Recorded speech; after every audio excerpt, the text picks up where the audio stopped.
గతంలో కూడా మంత్రులు వచ్చి హెలికాప్టర్ వేసుకొని వచ్చి ఈయన్నే వంటాం ఈయన్నే ఉంటాం మోటార్లు ఆన్ చేసిపోతామని ఉత్తగానే పోయిండ్రు.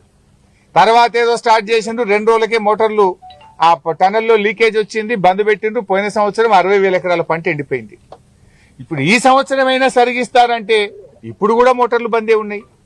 ఇది పూర్తిగా ఈ ప్రభుత్వం కట్టింది లేదు, కొత్తగా తవ్వింది లేదు, ఉన్న ప్రాజెక్టును నడపచేతగాక వరంగల్ జిల్లా రైతాంగం యొక్క నోరు కొడుతున్నది నేటి కాంగ్రెస్ ప్రభుత్వం.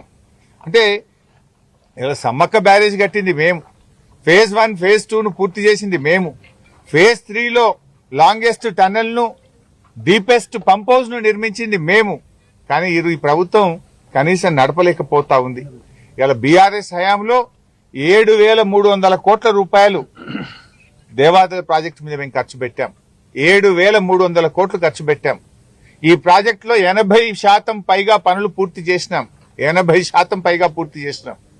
47,000 ఆయకట్టును 3,17,000 ఎకరాలకు ఆయకట్టు పెంచాం. భూసేకరణ 33,000 ఎకరాలు ఈ ప్రాజెక్టుకు అవసరం ఉంటే 30,000 ఎకరాల భూసేకరణ బీఆర్ఎస్ హయాంలో పూర్తి అయిపోయింది. ఇక ఉన్నదెంత 3,000 ఎకరాలు. 3,000 ఎకరాలు భూసేకరణ చేస్తే 1,000-2,000 కోట్ల రూపాయలు ఖర్చు పెడితే దాదాపు 2,40,000 ఎకరాలకు ఇంకా ఆయకట్టు వస్తుంది. 2.5 సంవత్సరాలు అయింది, 200 కోట్లన్న ఖర్చు పెట్టిందా? ఎందుకు దేవాదాయ మీద నిర్లక్ష్యం చేస్తున్నారు?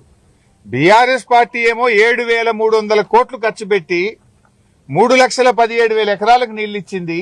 80% ప్రాజెక్టులు బీఆర్ఎస్ పూర్తి చేసింది. మరి 2.5 సంవత్సరాలైంది కాంగ్రెస్ ప్రభుత్వం వచ్చి. మరి కాంగ్రెస్ ప్రభుత్వం చెప్పిన మాటలు విని ప్రజలు మిమ్మల్ని గెలిపించారు జిల్లాలో. మరి మీరు గెలిచిన పాపానికి రైతులకు శాపం ఎందుకు? ఉన్న మోటార్లు ఎందుకు నడపరు? కొత్తగా ఆయకట్టు ఎందుకు క్రియేట్ చేయరు? భూసేకరణ ఎందుకు జరగడం లేదు? 33,000 ఎకరాల్లో 30,000 ఎకరాలు బీఆర్ఎస్ హయాంలో పూర్తయింది.